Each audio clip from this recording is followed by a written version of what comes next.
Welcome to Hollywood Forever Cemetery, right here on Santa Monica Boulevard in the heart of Hollywood. Founded in 1899, this is one of the oldest cemeteries in Los Angeles, and it sits next door to Paramount Studios, which was actually built on land that once belonged to the cemetery itself. More of Hollywood's founders and greatest stars rest here than anywhere else in the world. Over the next little while, we're going to visit 30 of them. So let's begin our walk. Our first stop is a pavilion named after its resident, and it holds one of the most beloved entertainers in American history. Here lies Judy Garland. She was born Frances Ethel Gumm in Grand Rapids, Minnesota in 1922, and she was performing on stage by the age of 2, appearing with her older sisters in a vaudeville act billed as the Gumm Sisters. By 13, she had signed a contract with MGM, and a few years later she landed the role that would make her immortal, Dorothy Gale in The Wizard of Oz. Over the Rainbow became her signature song, and the American Film Institute would later name it the greatest movie song of all time. She was just 16 when the film was released, and she received a special Juvenile Academy Award for the performance. What followed was an extraordinary career that spanned film, television, and the concert stage. She starred alongside Mickey Rooney, who also rests here at Hollywood Forever, and we'll visit him later, in a series of popular musicals, including Babes in Arms and Strike Up the Band. She lit up the screen in Meet Me in St. Louis, where she introduced the now classic Have Yourself a Merry Little Christmas. She earned an Oscar nomination for A Star is Born in 1954, and another for Judgment at Nuremberg in 1961. Her 1961 concert recording, Judy at Carnegie Hall, won the Grammy for Album of the Year. But Garland's life was shadowed by the pressures that had been placed on her since childhood. The studio had put her on a regimen of pills to control her weight and energy, and she struggled with addiction for the rest of her life. In 1969, while living in London, she was found dead from an accidental overdose of barbiturates. She was 47 years old. For nearly 50 years, Garland was entombed at Ferncliff Cemetery in New York. But in January of 2017, her family had her remains relocated here to Hollywood Forever so the family could be together. Her epitaph reads, "I'll come to you smiling through the years," a lyric from one of her songs. Just a short walk from the Garland Pavilion along the cemetery's main road, we come to one of the most impressive monuments on the grounds. It's hard to miss, a large stone tomb with twin sarcophagi. This is the resting place of Cecil B. DeMille, one of the founding fathers of American cinema. DeMille's first film, The Squaw Man, made in 1914, is considered the first feature-length movie filmed in Hollywood. Over the next 4 decades, he became synonymous with epic spectacle. His 1956 version of The Ten Commandments, starring Charlton Heston, remains one of the highest-grossing films of all time when adjusted for inflation. He also directed Samson and Delilah, Cleopatra, and The Greatest Show on Earth, which won the Academy Award for Best Picture in 1953.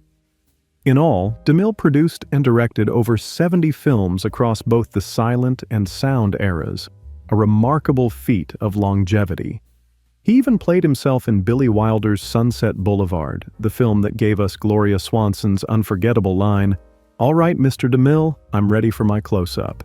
During the filming of the original 1923 version of The Ten Commandments, DeMille built enormous Egyptian sets in the sand dunes near Guadalupe, California. When filming wrapped, he simply had them buried in the sand rather than pay to have them dismantled. Archaeologists rediscovered the buried sets decades later. Here's a wonderful detail. If you stand at DeMille's grave and look south, you can see the water tower of Paramount Studios, the studio he helped build. He died of heart failure in 1959 at the age of 77, and he was laid to rest within sight of his life's work. Now let's head across the grounds toward the Garden of Legends, where the atmosphere shifts considerably. Here you'll find a bronze statue atop a stone pedestal, depicting a lean man in a leather jacket, his hands gripping his signature Mosrite guitar in a classic mid-performance stance. This is the memorial to Johnny Ramone, guitarist and co-founder of the Ramones, one of the most influential punk rock bands in history. Born John Cummings in Queens, New York, in 1948, Johnny was the driving force behind the Ramones' signature sound: fast, loud, and stripped down to the bone. Songs like Blitzkrieg Bop, I Wanna Be Sedated, and Sheena is a Punk Rocker helped launch the punk movement in the mid-70s. The Ramones were inducted into the Rock and Roll Hall of Fame in 2002. Interestingly, Johnny was politically conservative, which was unusual in the punk world. At the Hall of Fame induction ceremony, he said, "God bless President Bush, and God bless America." It got quite a reaction. Johnny Ramone died of prostate cancer in 2004 at the age of 55. His ashes were kept by his wife, Linda, with plans for them both to be interred at the base of this statue. The statue's pedestal reads, "If a man can tell if he's been successful in his life by having great friends, then I have been very successful." From punk rock, we take a very different turn. Let's walk over to the Beth Olam Mausoleum, the Jewish section of the cemetery. Inside these walls, in the Hall of Solomon, rests a man who never made a movie, never sang a song, but whose name is as famous as any in this cemetery. This is Benjamin Bugsy Siegel, the mobster who helped build Las Vegas. Born in Brooklyn in 1906 to Russian Jewish immigrants, Siegel was running rackets by the time he was a teenager. He partnered with Meyer Lansky to form one of the most notorious criminal enterprises of the Prohibition era. In the late 1930s, the New York mob sent him west to oversee operations in Los Angeles, and Siegel quickly became a fixture of Hollywood's nightlife, socializing with the likes of Clark Gable, Cary Grant, and George Raft. Handsome, charming, and impeccably dressed, Siegel blended into the Hollywood scene so well that many of his movie star friends claimed they had no idea about his criminal background. But his lasting legacy was the Flamingo Hotel and Casino in Las Vegas. Siegel took over the project from nightclub owner William Wilkerson and poured mob money into building what he envisioned as a world-class resort in the desert. The finest casino in Nevada, with gourmet dining, top-tier entertainment, and luxurious rooms.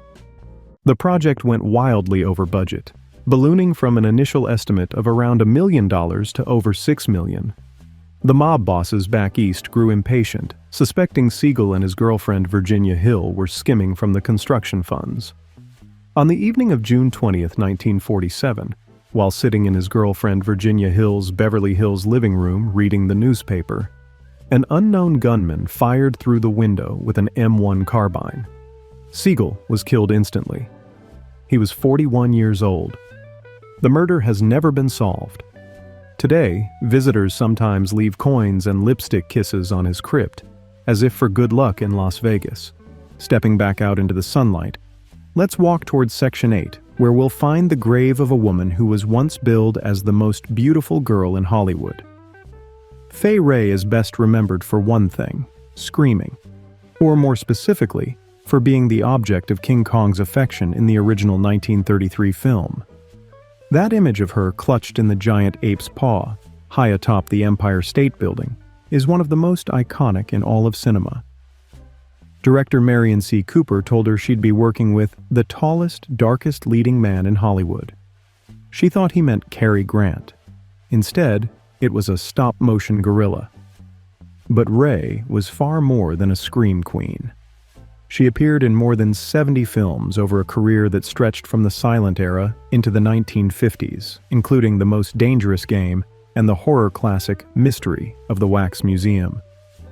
Born in Alberta, Canada in 1907, she grew up in Los Angeles and began acting as a teenager. She lived a remarkably long life, dying peacefully in her sleep in 2004 at the age of 96. When she passed, the lights atop the Empire State Building were dimmed in her honor, a fitting tribute to the woman who made that building famous. Not far from Fay Wray, in a quieter section near the cemetery's lake, lies one of the more recent additions to Hollywood forever. Chris Cornell was the lead vocalist and primary songwriter of Soundgarden, one of the pioneering bands of the Seattle grunge movement that transformed rock music in the early 1990s. If you grew up in that era, you know that voice. A powerful, soaring instrument with a nearly 4-octave range that could shift from a whisper to a roar within a single verse. Born Christopher Boyle in Seattle in 1964, he took his mother's maiden name after his parents divorced. He dropped out of school and found his direction in music, forming Soundgarden in 1984 with guitarist Kim Thayil. The band became one of the first grunge acts signed to a major label. Their 1994 album Super Unknown reached #1 on the Billboard chart and produced the hit Black Hole Sun, which became something of a generational anthem. The album earned 2 Grammy Awards for Black Hole Sun and Spoon Man, and was itself nominated for Best Rock Album. Cornell was also the frontman of the supergroup Audioslave, alongside former members of Rage Against the Machine, producing hits like a Stone and Show Me How to Live. He wrote and performed You Know My Name, the theme for the 2006 James Bond film Casino Royale. And he formed Temple of the Dog as a tribute to his friend Andrew Wood of Mother Love Bone, who had died of a heroin overdose, a project that also featured a then-unknown Eddie Vedder. Cornell struggled with depression and substance abuse for much of his life. On May 17, 2017, after performing a concert with Soundgarden at the Fox Theater in Detroit, he was found dead in his hotel room. He had taken his own life. He was 52 years old. His grave here is simple and often decorated with flowers, guitar picks, and notes left by fans. Let's make our way now to one of the most prominent landmarks in the cemetery. Near the reflecting pool, you'll see a grand memorial surrounded by an elegant sunken garden. This is the resting place of Douglas Fairbanks, the original king of Hollywood. Long before there were action stars, there was Fairbanks. In the 1920s, he was the biggest male movie star in the world, dazzling audiences with his athletic screen presence in adventure films like The Mark of Zorro, The Three Musketeers, Robin Hood, and The Thief of Baghdad. He performed his own daring stunts, leaping over balconies, swinging from ropes, scaling castle walls, with a grace and exuberance that audiences had never seen before. He practically invented the swashbuckler genre. Off-screen, he was just as influential. In 1919, he joined with Charlie Chaplin, D.W. Griffith, and his wife Mary Pickford to form United Artists, giving artists control over their own work for the first time. Fairbanks was also the first president of the Academy of Motion Picture Arts and Sciences, the organization that hands out the Oscars. He and Pickford were Hollywood's first power couple, and their Beverly Hills estate, Pickfair, was the social center of the movie world. Every summer, Cinespia projects movies onto the wall of the cathedral mausoleum nearby, and thousands of Angelenos spread out blankets on the lawn that bears his name, the Fairbanks Lawn. He died of a heart attack in 1939 at the age of 56. His monument was designed by architect Howard Seidel, and it remains one of the most photographed spots in the cemetery. From the golden age of silent film, let's jump ahead about 60 years. Tucked away in a more modest section of the cemetery, you'll find the grave of a woman who became beloved in her 70s. Estelle Getty was born Estelle Cher in New York City in 1923, and she spent decades performing on stage and in small television roles before landing the part that would make her a household name. In 1985, at the age of 62, she was cast as Sophia Petrillo on The Golden Girls, the sharp-tongued, purse-clutching Sicilian mother who stole every scene she was in with her Picture It Sicily, 1922 stories. The role earned her an Emmy Award for Outstanding Supporting Actress in a Comedy Series and a Golden Globe. What made the casting especially clever was that Getty was actually a year younger than Bea Arthur, who played her daughter Dorothy. Getty spent hours in the makeup chair each morning getting aged up for the part, transforming herself into the little old lady audiences adored. After The Golden Girls ended in 1992, she continued to play Sophia in a spin-off and various guest appearances. In her later years, she was diagnosed with Lewy body dementia and withdrew from public life. She died in 2008 at the age of 84. She's interred here in the Beth Olam section of the cemetery. Heading back toward the cemetery's center, our next stop brings us to one of the true matinee idols of Hollywood's golden age. Tyrone Power was born into an acting dynasty. His father and great-grandfather were both actors, and he had the kind of striking good looks that made audiences swoon the moment he appeared on screen. By the early 1940s, he was one of the biggest box office draws in the world, starring in adventure films and dramas for 20th Century Fox. Among his most memorable films are The Mark of Zorro, a remake of the Douglas Fairbanks version we just discussed, Blood and Sand, The Razor's Edge, Nightmare Alley, and Witness for the prosecution. When the United States entered World War II, Power put his lucrative career on hold and enlisted in the Marine Corps. He didn't seek a cushy stateside assignment either. He flew cargo and troop transport planes in the Pacific Theater, including harrowing missions during the battles of Iwo Jima and Okinawa. He was one of the few major Hollywood stars who actually saw combat during the war. He was commissioned as a second lieutenant in 1943, earned his wings and a promotion to first lieutenant, and eventually rose to the rank of major in the Marine Corps Reserve. After the war, he returned to acting and continued to work steadily. In 1958, while filming a sword-fighting scene for the movie Solomon and Sheba in Madrid, Power suffered a massive heart attack. He died on the set. He was just 44 years old. His co-star, George Sanders, was standing beside him when he collapsed. His grave here is a flat marker not far from the Fairbanks Memorial. A few rows over, we come to a grave that tells one of the stranger stories in this cemetery. Here lies Carl Alfalfa Switzer, who is forever remembered as the freckle-faced, cowlick sporting kid from the Our Gang comedies, also known as the Little Rascals. Born in Paris, Illinois in 1927, young Carl and his brother Harold were discovered by a talent scout while visiting the Hal Roach Studios lot.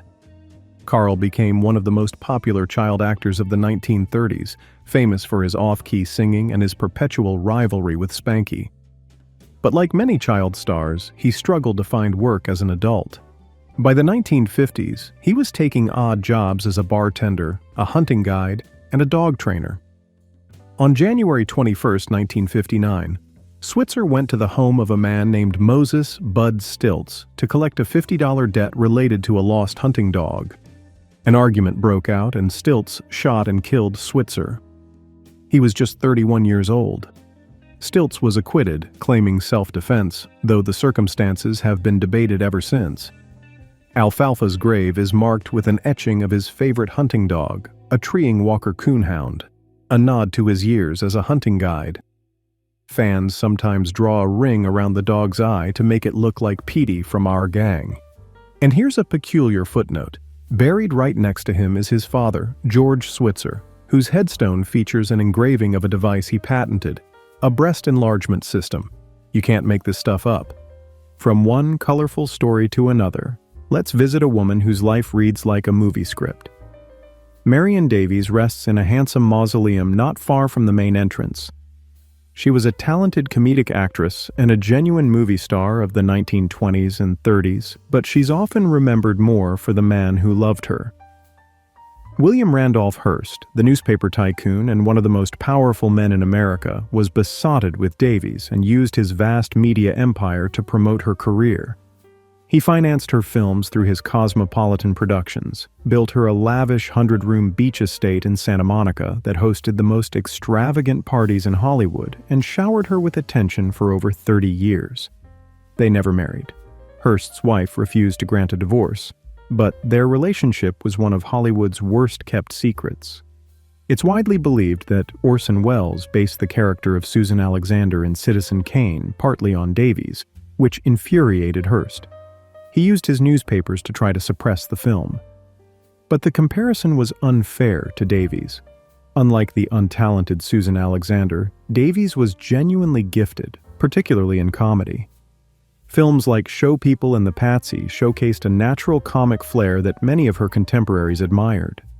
She was also known for her extraordinary generosity, frequently donating to children's hospitals, charities, and to friends in need. She reportedly bailed out many a Hollywood figure during hard times. After Hearst's death in 1951, Davies married for the first time to a man named Horace Brown just weeks later. She died of cancer in 1961 at the age of 64. Continuing along the cemetery paths, we come to one of its most visited graves. Even if you've never heard his name, you've heard his voice 1,000 times. Mel Blanc was known as the Man of 1,000 Voices, and his headstone says exactly that, along with one more line: "That's all, folks." Blanc provided the voices for virtually every major character in the Looney Tunes and Merry Melodies cartoons: Bugs Bunny, Daffy Duck, Porky Pig, Tweety Bird, Sylvester the Cat, Yosemite Sam, Foghorn Leghorn, the Tasmanian Devil, Speedy Gonzales, and dozens more. He also voiced Barney Rubble on the Flintstones, Mr. Spacely on the Jetsons, and the original Secret Squirrel. Over the course of his 60-year career, Blanc performed more than 400 voices in over 5,000 cartoons. Think about that for a moment. If you grew up watching Saturday morning cartoons, you were essentially listening to one man put on a one-man show, week after week, for decades. In the early days of voice work, studios didn't credit their actors, and Blanc fought to have his name listed. He became the first voice actor to receive screen credit, and from that point forward, the credits for Warner Brothers cartoons read, "Voice Characterizations by Mel Blanc." In 1961, Blanc was involved in a near-fatal car accident that left him in a coma. Doctors reportedly couldn't get him to respond until one of them addressed him as Bugs Bunny. "What's up, Doc?" Blanc replied. He recovered and continued working for nearly 3 more decades. He died from heart disease and emphysema in 1989 at the age of 81. A stuffed Tasmanian devil sits on his headstone, left there by visiting fans who keep the tradition alive. Let's head into the Cathedral Mausoleum now, one of the most striking structures in the cemetery. Completed in 1920 and designed in a beautiful Mediterranean style, it contains over 6,000 crypts and some of the cemetery's most famous residents. But before we step inside, we should note the man behind many of Hollywood's greatest films, whose ashes rest here. John Huston directed some of the most acclaimed movies in American cinema.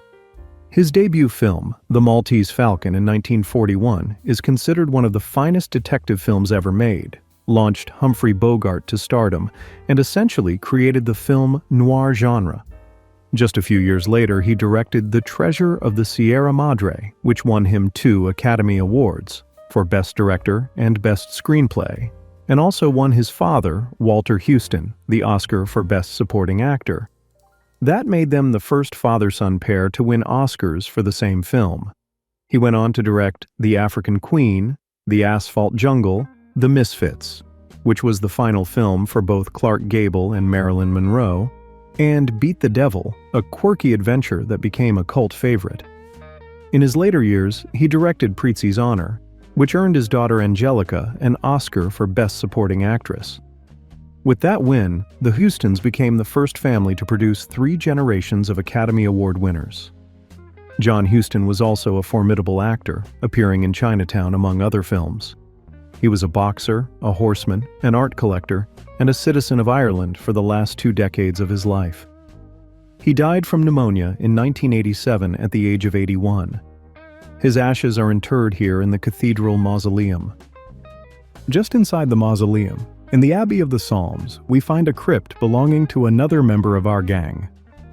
Remember Carl Alfalfa Switzer, whom we visited a little while ago? Well, here lies his sweetheart, at least on screen. Darla Hood was the adorable leading lady of the Our Gang shorts from 1935 to 1941. Born in Leedy, Oklahoma in 1931, she was discovered by a band leader at the age of 3 and brought to Hollywood. With her dimples and her precocious charm, she became a fan favorite. After Our Gang, Hood worked as a singer and voice actress, providing vocals for commercials and film soundtracks. She voiced several characters in the Ken Berry variety show and recorded a number of singles. Unlike some of her Our Gang co-stars, Hood transitioned into adulthood with relative grace, though she never achieved the same level of fame. She died unexpectedly in 1979 from acute hepatitis, possibly related to a blood transfusion she'd received during minor surgery. She was just 47 years old. She rests here next to her father, in the same mausoleum where several other Hollywood legends are interred. Moving through the mausoleum, we come to a crypt that belongs to the first person ever to win a posthumous Academy Award for acting. Peter Finch was a British-Australian actor whose 4-decade career included dozens of films, but he is forever identified with one role: Howard Beale, the unhinged television news anchor in Sidney Lumet's 1976 satire network, Finch's performance, wild-eyed, raving, utterly committed, gave the world one of the most quoted lines in cinema history. "I'm as mad as hell, and I'm not going to take this anymore." The film earned 10 Oscar nominations and remains startlingly relevant decades later. Finch had been a respected leading man for years before Network, winning 5 BAFTA awards for films like A Town Like Alice, The Trials of Oscar Wilde, and Sunday Bloody Sunday. But Network was his crowning achievement. Tragically, he never got to hold the Oscar. On January 14, 1977, just 2 months before the Academy Awards ceremony, Finch suffered a heart attack in the lobby of the Beverly Hills Hotel. He was 60 years old. His widow, Elitha, accepted the award on his behalf. Here's an eerie detail. The night before his death, Finch appeared on The Tonight Show with Johnny Carson, where another guest, George Carlin, joked about death. His crypt in the mausoleum is directly across from Rudolph Valentino's, whom we'll visit at the very end of our tour. Let's step back outside for a moment. Walking along the cemetery's eastern edge, we come to one of its more unusual stories. Griffith J. Griffith is not a name most people recognize, but everyone in Los Angeles knows his legacy. He donated the land that became Griffith Park, the largest municipal park with urban wilderness in the United States, and he also provided the funds for the Griffith Observatory, one of the most visited landmarks in the city. Born in Wales in 1850, Griffith came to America as a teenager and made his fortune in mining. But his life took a dark turn in 1903 when, in a paranoid, alcohol-fueled rage, he shot his wife in the face at the Arcadia Hotel in Santa Monica. The bullet struck the rim of her eye socket. She survived, but was disfigured and lost her right eye. Griffith was convicted of assault with a deadly weapon. He served just under 2 years in San Quentin. After his release, he tried to donate money for the observatory, but the city was reluctant to accept it from a convicted felon. It wasn't until after his death in 1919, at the age of 69, that the funds were finally used to build the observatory, which opened in 1935. His monument here at Hollywood Forever is one of the largest on the grounds, a grand stone memorial that would fit a pharaoh. The observatory itself does not mention the shooting. Nearby rests a man who directed what may be the 2 most famous films of 1939. Arguably the greatest year in Hollywood history. Victor Fleming is credited as the director of both The Wizard of Oz and Gone with the Wind, both released that year. Now, if you know your film history, you know that Fleming didn't direct either film entirely on his own. King Vidor shot the Kansas sequences for Oz, and George Cukor and Sam Wood both worked on Gone with the Wind before and after Fleming. But Fleming received sole directing credit on both, and Gone with the Wind earned him the Academy Award for Best Director. He was a former race car driver and auto mechanic who became one of the most reliable filmmakers in Hollywood, known for his technical skill and his ability to handle large productions under pressure. He was also a close friend of Clark Gable, who reportedly insisted that Fleming replace Cukor on Gone with the Wind. Fleming died of a heart attack in 1949 at the age of 59. It's remarkable to think that the director of 2 of the most beloved films ever made is buried in the same cemetery as one of the stars of The Wizard of Oz, Judy Garland, whom we visited at the start of our tour. Let's circle back to the world of punk rock. We visited Johnny Ramone's statue earlier. Now, let's pay our respects to his bandmate. Dee Dee Ramone, born Douglas Colvin in Fort Lee, Virginia in 1951, was the bass player and a primary songwriter for the Ramones. While Johnny provided the band's buzzsaw guitar sound, Dee Dee wrote or co-wrote many of their most famous songs, including 53rd and 3rd, Rockaway Beach, and Poison Heart. He was the one who came up with the band's signature count-off, 1, 2, 3, 4, shouted at breakneck speed before every song. Dee Dee's life was turbulent. He struggled with heroin addiction for years and left the band in 1989.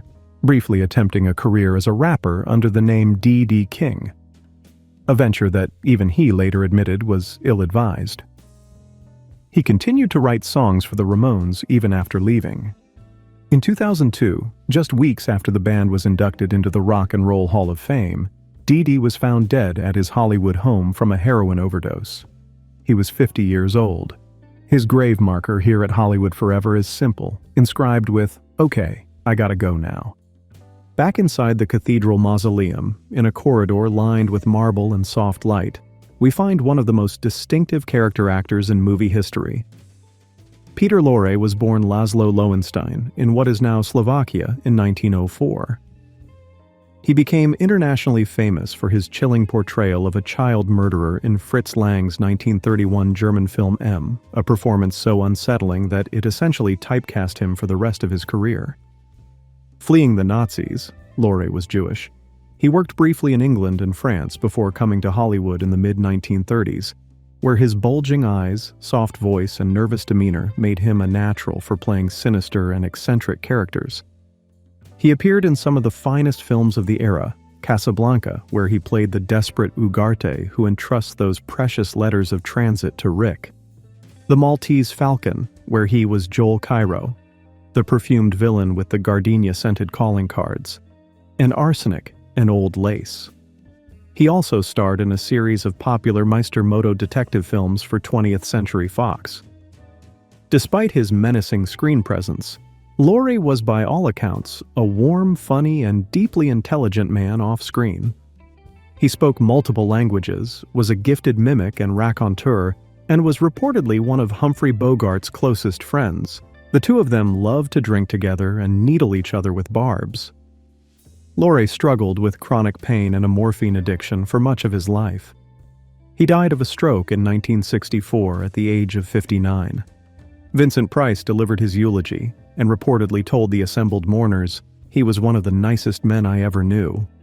Let's step back outside to the open lawn near the lake. Here you'll find a cenotaph, a memorial marker for someone who is actually buried elsewhere, dedicated to one of the most significant figures in Hollywood history. Hattie McDaniel was the first African American to win an Academy Award, taking home the Oscar for Best Supporting Actress for her role as Mammy in Gone with the Wind in 1940. That night at the Coconut Grove in the Ambassador Hotel, she was seated at a segregated table at the back of the room, away from her white co-stars. The hotel had a strict no blacks policy. Producer David O. Selznick had to call in a personal favor just to get her admitted to the ceremony. In her acceptance speech, she said she hoped to always be a credit to her race and to the motion picture industry. It was an extraordinary moment, and it would be another 24 years before another black performer, Sidney Poitier, would win an acting Oscar. McDaniel appeared in over 300 films, though in most of them she was uncredited and relegated to playing maids and domestic servants. She chafed at the limited roles available to black actors in that era, but was pragmatic about it, famously saying she'd rather play a maid than be one. She was also the first black American to star in her own radio show, playing the title character in Beulah. When she died in 1952 at the age of 57 from breast cancer, her final wish was to be buried here at Hollywood Forever. But the cemetery was segregated at the time, and her request was denied. She was buried instead at Angelus Rosedale Cemetery nearby. In 1999, the new owners of Hollywood Forever, who had transformed the neglected grounds into the vibrant place you see today, erected this cenotaph in her honor, near the lake. It's a small measure of justice long overdue. Walking along the northern edge of the grounds, we come to a grave that most visitors walk right past. There's no grand monument, no famous name that rings a bell. But the man buried here changed the world more than most of the movie stars in this cemetery. Jerry Siegel, together with his collaborator Joe Shuster, created Superman. In 1938, the two young men from Cleveland, Ohio, sold the rights to their character to DC Comics for $130. Superman became the most famous superhero in history, leading to decades of comic books, radio serials, television shows, and films that have generated billions of dollars. Siegel and Shuster, meanwhile, spent years in legal battles trying to reclaim their creation. They eventually received a modest annual stipend and a credit line, created by Jerry Siegel and Joe Shuster, but they never shared in the vast fortune Superman generated. Siegel died from heart failure in 1996 at the age of 81. He's buried here at Hollywood Forever, in the city where his creation became a legend. though he himself never became rich from it. From the man who created Superman, let's visit a man who played a different kind of hero. Would you believe that Maxwell Smart, Agent 86 of Control, is buried at Hollywood forever? Don Adams, born Donald James Yarmy in New York City in 1923, was a comedian and actor best known for the television series Get Smart, which ran from 1965 to 1970. His bumbling but lovable secret agent's signature gadget was the shoe phone, and his catchphrases, "Missed it by that much," "Would you believe?" and "Sorry about that, Chief," became permanent fixtures of the American vocabulary. The show, created by Mel Brooks and Buck Henry, was a brilliant spoof of the James Bond craze and won Adams 3 consecutive Emmy Awards for Outstanding Lead Actor in a Comedy Series. Adams also voiced the title character in the animated series Inspector Gadget, delighting a new generation of fans in the 1980s. He served in the Marine Corps during World War II and saw action at Guadalcanal, where he contracted blackwater fever, a severe complication of malaria, and spent more than a year recovering in a naval hospital in New Zealand. He rarely spoke about his wartime service. Adams died from a lung infection while battling lymphoma in 2005 at the age of 82. His grave is marked by a white marble angel, and at its base, a bronze plaque depicts him talking on his famous shoe phone. Our next stop takes us to a part of the cemetery that most visitors overlook, but it tells one of the most important stories in Hollywood history. Here rests Jesse L. Lasky, one of the men who built the studio system. In 1913, Lasky joined with his brother-in-law, Samuel Goldfish, later known as Samuel Goldwyn, and a young director named Cecil B. DeMille to form the Jesse L. Lasky Feature Play Company. Their first film was The Squaw Man, the same movie we discussed at DeMille's grave. That company eventually merged with Adolph Zukor's Famous Players to become Famous Players Lasky, which in turn became Paramount Pictures, still one of the largest studios in Hollywood and located right next door to this cemetery. Lasky produced hundreds of films during the silent era and into the talkies. He was a visionary producer who helped shape the business of movie-making itself. He died of a heart attack in 1958 at the age of 77. It's fitting that he rests here, just a stone's throw from the studio he helped create. For something completely different, let's visit the grave of a woman who became an icon of the macabre.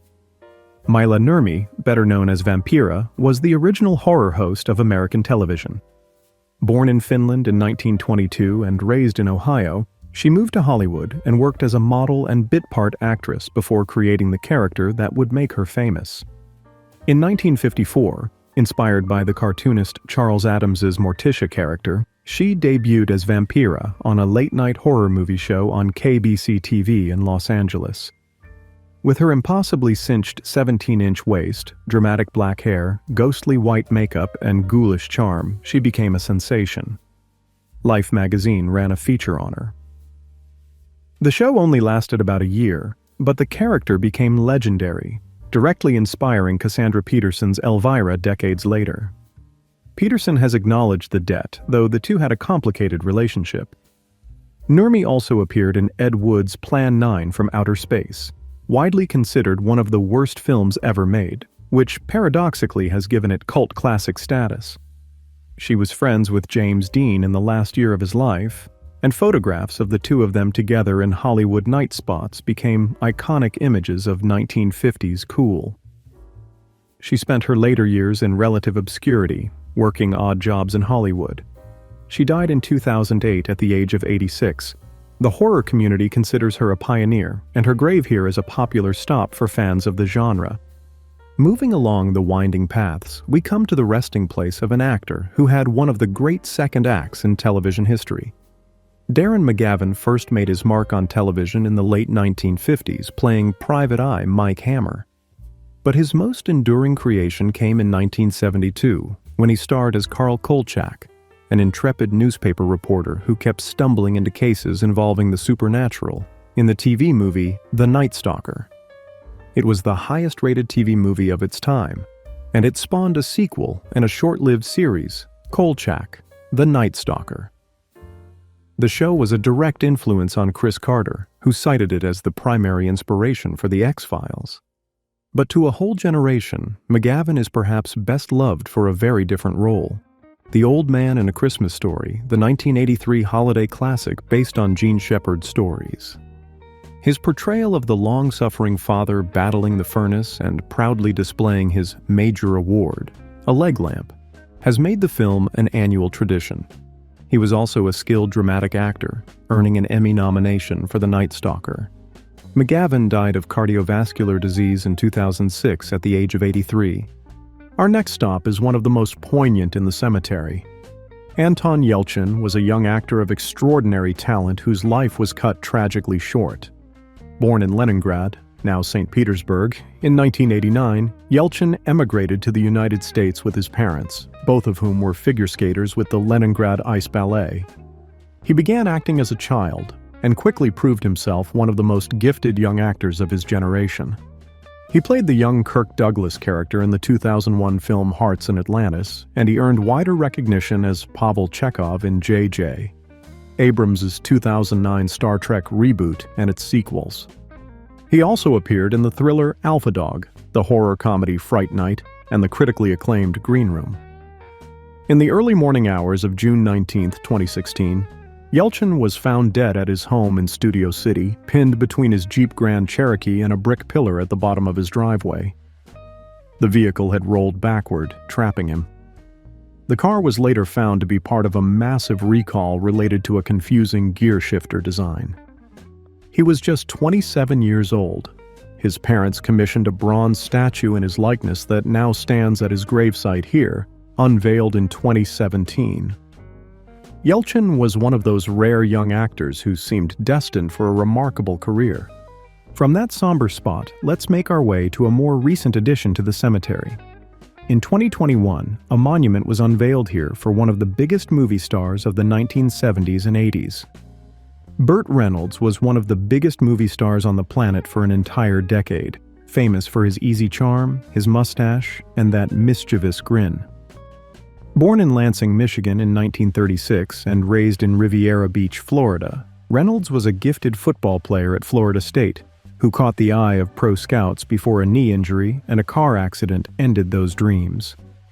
He turned to acting instead, and after years of television work, including a notable run on the series Gunsmoke and a memorable appearance on The Tonight Show where his playful banter with Johnny Carson made him a star, he broke through in film with Deliverance in 1972, a dark and gripping thriller that announced him as a serious actor. But it was Smokey and the Bandit in 1977 that turned him into a phenomenon. That film grossed over $300 million worldwide and made Reynolds the embodiment of freewheeling 70s cool. For 5 consecutive years, from 1978 to 1982, he was the #1 box office star in America, a streak that few actors have ever matched. He also starred in The Longest Yard, Semi-Tough, Hooper, and The Cannonball Run. Later, he earned a well-deserved Oscar nomination for his role as the porn director Jack Horner in Boogie Nights in 1997, proving he still had the goods. Reynolds died from cardiac arrest in 2018 at the age of 82. His grave here at Hollywood Forever features a bronze bust from Smokey and the Bandit, complete with his cowboy hat. It was installed in 2021, fulfilling his family's wishes. Now let's visit one of the longest-lived and most prolific entertainers in this entire cemetery. Mickey Rooney was born Joe Ewell Jr. in Brooklyn, New York, in 1920, and he started performing before he could walk, literally appearing in his parents' vaudeville act as a toddler. By the time he was a teenager, he was the biggest box office star in the world, thanks to the wildly popular Andy Hardy film series. He starred alongside Judy Garland, whose pavilion we visited at the start of our tour, in a string of musicals that defined an era. Rooney earned 4 Academy Award nominations over the course of his career and received 2 special Oscars, a Juvenile Award in 1939 and an honorary Oscar in 1983 for 50 years of versatility. He served in the Army during World War II, entertaining troops alongside other soldiers in the special services. His personal life was as eventful as his professional one. He was married 8 times. His first wife was the stunning Ava Gardner, a marriage that lasted barely a year. He struggled with gambling and financial difficulties despite decades of steady work, and in his later years, he testified before Congress about elder abuse, revealing that his own stepson had been controlling his finances. It was a powerful and emotional testimony that helped raise awareness of a serious and underreported problem. Rooney worked right up until the end, appearing in more than 300 films and countless stage productions over a career that stretched from the silent era to the 21st century. His final film role came in 2014's Night at the Museum: Secret of the Tomb. He died in his sleep that same year at the age of 93. He rests in the Cathedral Mausoleum, the same building where several of his contemporaries are interred. Few careers in entertainment have spanned as many decades or touched as many genres. And now, our final stop. Step inside the Cathedral Mausoleum, walk down the marble corridor, and you'll find a crypt bearing the name Rodolfo Guglielmi Valentino, with a cross and the dates 1895 and 1926. Rudolph Valentino was Hollywood's first male sex symbol, the original Latin lover, and arguably the biggest movie star of the 1920s. Born Rodolfo Guglielmi in Castellaneta, Italy in 1895, he came to America in 1913 with little money and no English. He worked as a gardener, a dishwasher, and a taxi dancer, a man paid to dance with women in cabarets, before making his way to Hollywood. His breakthrough came in 1921 with the Four Horsemen of the Apocalypse, which featured a now famous tango scene that made him an overnight sensation. Women across the country were captivated by his dark, intense eyes and his brooding screen presence, something entirely new in an era of fair-haired leading men. He followed it with The Sheik, which coined the slang term used for decades afterward, and Blood and Sand, The Eagle, and The Son of the Sheik. Women around the world were wild about him. Men, meanwhile, were not always so kind. A famous editorial in the Chicago Tribune blamed Valentino for what it called the feminization of the American male, asking rhetorically why someone hadn't drowned him years ago. Valentino was so enraged that he challenged the anonymous writer to a boxing match. The writer never showed, but a reporter from the paper did step into the ring as a substitute, and Valentino beat him handily. In August of 1926, while in New York for the premiere of The Son of the Sheik, Valentino collapsed at his hotel. He was rushed to the hospital, where doctors discovered a perforated gastric ulcer. He underwent surgery, but peritonitis set in, and with no antibiotics available in that era, there was nothing more they could do. He died on August 23, 1926, at the age of 31. The reaction was unlike anything the world had ever seen. Over 100,000 mourners lined the streets of New York for his viewing at Frank Campbell's funeral home. Riots broke out, windows were smashed, police on horseback tried to control the crowds. His body was then shipped by train across the country to Hollywood, where a second funeral was held at the Church of the Good Shepherd, and he was laid to rest right here in the Cathedral Mausoleum. His crypt was originally donated by his friend, the screenwriter June Mathis, who had championed his career and cast him in The Four Horsemen of the Apocalypse. Mathis herself died the following year and is entombed right beside him. And for decades after Valentino's death, a mysterious woman known as the Lady in Black appeared at his crypt on the anniversary of his death, leaving a single red rose. Her identity was never definitively established, though the most credible claim came from a woman named Dietra Flame, who said Valentino had visited her in the hospital when she was desperately ill as a teenager, bringing her a red rose, and she vowed to return the gesture every year. Over time, other women in black began to appear as well, keeping the tradition alive. Even now, nearly a century after his death, fans still visit and leave flowers at the crypt of the man who was, for one electric moment in the 1920s, the most famous person on Earth. And that brings us to the end of our tour of Hollywood Forever Cemetery. 30 lives, 30 stories. Some lived long and full lives. Others were gone far too soon. They were actors and directors, musicians and mobsters, inventors and visionaries. What they share is this place, 62 acres in the heart of Hollywood where the history of American entertainment rests in the ground beneath your feet. Thanks for walking with us.